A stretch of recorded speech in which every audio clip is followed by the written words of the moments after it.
Bonjour à tous, merci d'être connectés ce matin. C'est un immense plaisir pour nous de vous accueillir à la manne du matin. Le Seigneur va déverser certainement une parole. Mon nom est Jimmy Chérubin et j'espère que vous avez votre café, votre chocolat chaud ce matin pour recevoir ce que le Seigneur a pour vous, parce que le titre du message de ce matin, de cette manne du matin, c'est « Une délivrance complète ».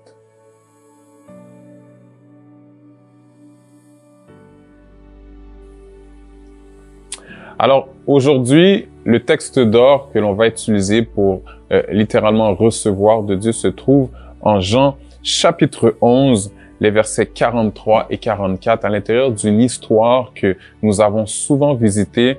Et c'est une histoire qui nous interpelle tous à comprendre que nous pouvons avoir une délivrance qui est complète. En Jean chapitre 11, les versets 43 et 44, il est dit « Ayant dit cela, il cria d'une voix forte », et on parle ici de Jésus qui cria d'une voix forte, « Lazare, sort !» Et le mort sortit, les pieds et les mains liés de bandes, et le visage enveloppé d'un linge. Jésus leur dit, « Déliez-le et laissez-le aller. » D'entrée de jeu, j'aimerais vous mettre en contexte pour que vous puissiez comprendre de quoi il s'agit. Certes, il y a les versets 43 et 44, mais bien avant cela, vous devez comprendre que Jésus reçoit la nouvelle concernant son ami Lazare, qui est dans un piteux état, qui n'est pas dans une très bonne situation. C'est une situation où il est même interpellé parce que Lazare est son bon ami. Mais si je vous dis que votre ami, un proche, est dans un piteux état, dans une mauvaise situation, je crois que chacun d'entre vous aurait fait un déplacement très rapide, quitte à ce que ce ne soit qu'un 24 heures avant de pouvoir aller visiter cette personne. Mais Jésus, lui, dans son cas, décide d'attendre 4 jours avant d'aller voir Lazare. Et lorsqu'on lit les Saintes Écritures, on voit qu'il a laissé cette situation aller jusqu'à la mort pour permettre à la manifestation de la gloire de Dieu de se créer, de se faire, de se matérialiser. Et l'histoire nous est donnée en fait que Christ est venu auprès de Marthe et Marthe lui disant que s'il était là, eh bien Lazare n'aurait pas été dans l'éternité, et Jésus de lui dire que si tu crois, tu verras la gloire de Dieu. Et Jésus fera une chose qui est très importante en roulant le tombeau, qui est une préfiguration, une annonce de sa mort, évidemment, lorsqu'il roulera le tombeau. Et par la suite, nous arrivons au verset 43 et 44 où il cria d'une voix forte, « Lazare, sors! Lazare, sors! » Et Jean, l'auteur de l'évangile de Jean, nous dit, « Et le mort sortit. » N'est-ce pas interpellant ici de voir que Jésus appelle Lazare à sortir, mais que Jean appelle cette personne le mort? J'aimerais donc encourager quelqu'un ce matin. Peut-être que ta situation est dans le tombeau, que l'ouverture a été créée pour qu'il puisse y avoir une résurrection, et que Jésus, dans sa divinité, appelle ta situation à sortir, mais que toi, tu prends la décision, avec un manque de foi quelconque, un découragement quelconque, d'appeler ta situation d'une manière totalement différente. J'aimerais donc t'encourager à toujours appeler les circonstances de la vie qui sont cadavériques, qui sont supposément en position de mortalité. Je t'encourage à les appeler de la même manière que Jésus les aurait appelés.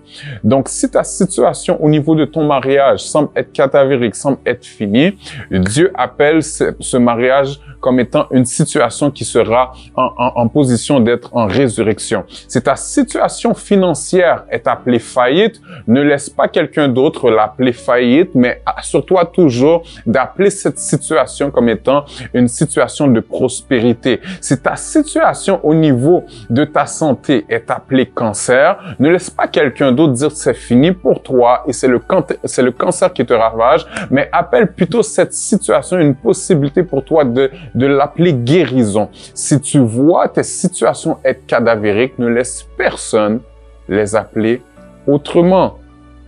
Donc, appelle tes situations comme elles sont perçues par Dieu. Et par la suite, Jean dit, les pieds et les mains liés de bandes. Et le mort sortit, les pieds et les mains liés de bandes et le visage enveloppé d'un linge. Jésus leur dit, déliez-le et laissez-le aller. Ici, Jésus dit, déliez-le et laissez-le aller.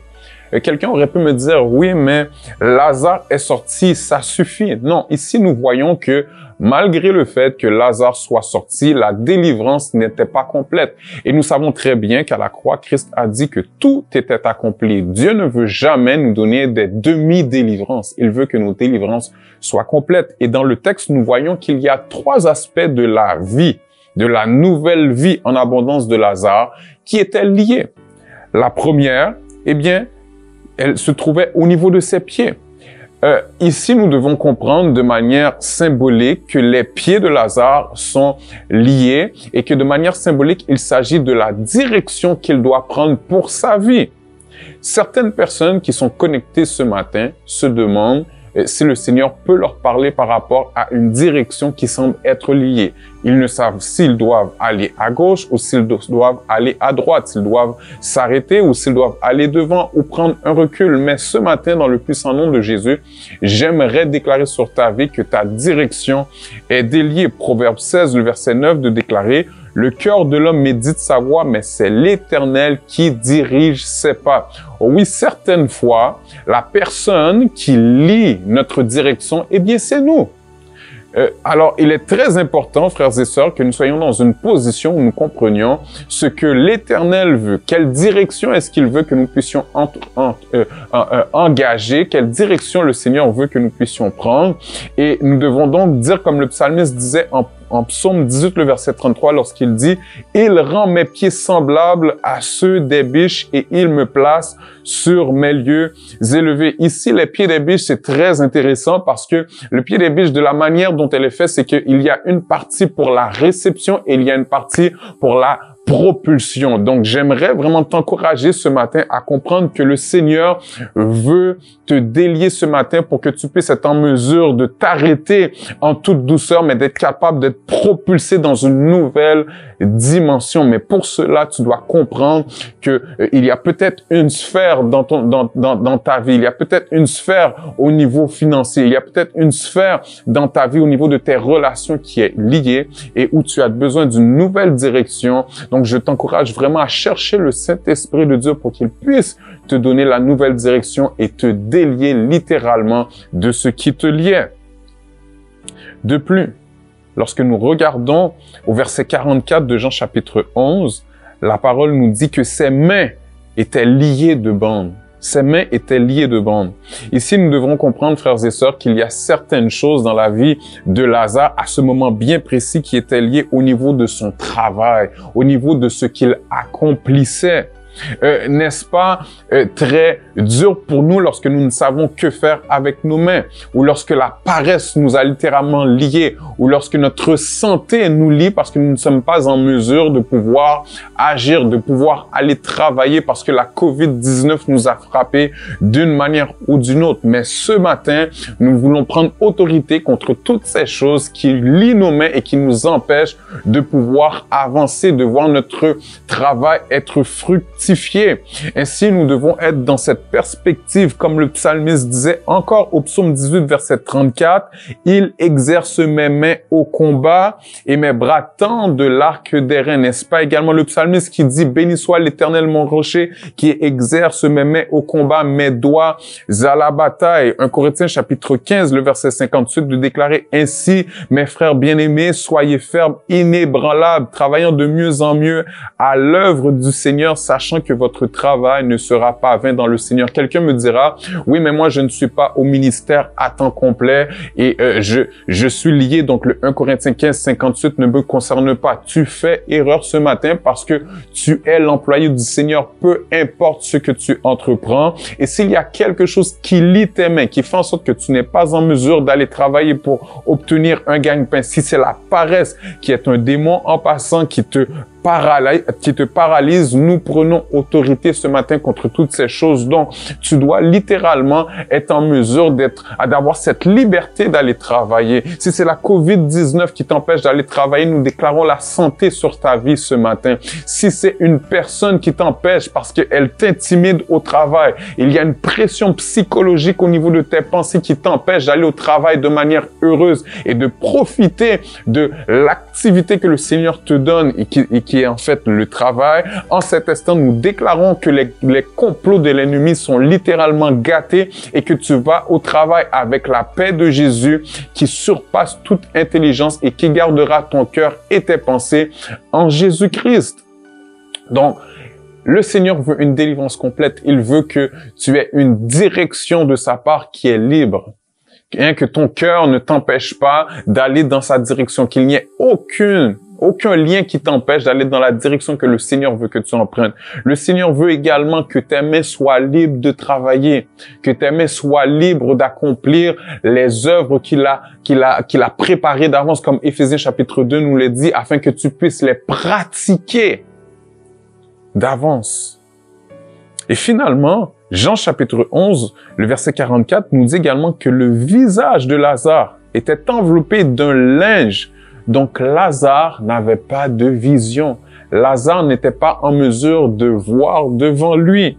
Et certaines personnes ici, nous sommes dans cette situation, avec tout ce qui se passe autour de nous, avec tout ce que les médias sont en train d'envoyer. Pour plusieurs personnes, c'est probablement impossible d'avoir cette vision de partir son entreprise. Pour certaines personnes, avec tout ce qui se passe, le fait qu'on ne puisse pas rencontrer une personne, peut-être que pour toi, la vision d'avoir une famille parce que tu ne peux pas rencontrer une femme ou un homme et jaser avec cette personne pour savoir si nous pouvons faire la route à deux. Peut-être que pour toi, cette vision, elle est déchue, elle ne peut pas exister. Peut-être que devant toi, il y a un voile qui t'empêche de voir ce que le Seigneur veut faire avec toi.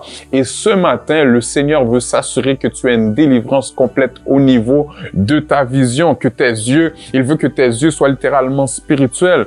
Et Proverbes chapitre 29, le verset 18, doit t'encourager ce matin à comprendre que tu dois avoir une vision béton, que tu dois avoir une vision afin que tu ne périsses pas et que afin que tu puisses avoir une délivrance qui est complète. Car la Bible Martin nous dit, lorsqu'il n'y a point de vision, le peuple est abandonné, mais bienheureux est celui qui garde la loi.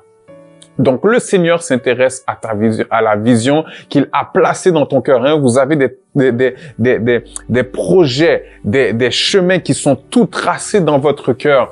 Et ce matin, s'il y a quelque chose qui lie ta vision, s'il y a quelque chose qui t'empêche de voir ce que le Seigneur a réservé pour toi dans sa gloire, ce qu'il a préparé d'avance, le Seigneur déclare ce matin que ce voile est retiré de tes yeux et que tu vas marcher dans ce plan de bonheur et non de malheur qui t'assurera certainement un futur et de l'espérance. Ce matin, nous devons marcher dans ce que le Seigneur nous a promis et nous devons comprendre que nous devons le faire en toute liberté. Ce matin, je suis venu en tant que messager de l'Éternel pour vous apporter la vérité. Et si vous comprenez cela, vous comprenez que si vous connaissez la vérité vous affranchira et vous serez réellement libre. Donc, le Seigneur ne s'intéresse pas juste à ce que tu sois membre du royaume, mais que tu aies accepté Christ comme ton sauveur personnel et que tu aies reçu la nouvelle naissance, mais il s'intéresse surtout et également à ce que tu puisses vivre une vie d'abondance sur cette terre et que tu sois son ambassadeur en toute liberté, que tu aies ta délivrance complète. Prions ensemble. Merci Seigneur pour ce mot que tu nous as donné, pour cette manne du matin. Père éternel, en cet instant, je te prie pour mon frère, ma sœur qui est dans sa situation, qui a connu certes la résurrection, la nouvelle naissance, mais qui a encore des situations, Seigneur, qui font en sorte qu'elle est liée. Seigneur, en cet instant, je viens appliquer, Seigneur, ta parole et je te prie dans le puissant nom de Jésus afin que cette personne soit déliée, Seigneur, au niveau de ses pieds, de sa direction, qu'elle soit déliée au niveau de ses mains et de son travail, Père éternel, de ce qu'elle accomplit, Seigneur, pour toi, que ce soit dans son emploi séculier ou même au niveau de son ministère, Seigneur. Père éternel, je te prie également afin que tu puisses retirer, Seigneur, le voile qui se trouve sur les yeux de tes enfants, Seigneur, et que tu puisses leur faire voir, Seigneur, exactement ce qu'il veut qu'ils voient, ce que tu veux qu'ils voient, Seigneur, en cette saison, malgré les vicissitudes de la vie, malgré les décrets votés par le gouvernement, malgré, Seigneur, tout ce qui est contre eux, sachant que toute âme forgée contre eux, Père éternel, est sans effet. Nous te remercions, Seigneur, parce que nous pouvons marcher de manière libre lorsque nous sommes tes enfants.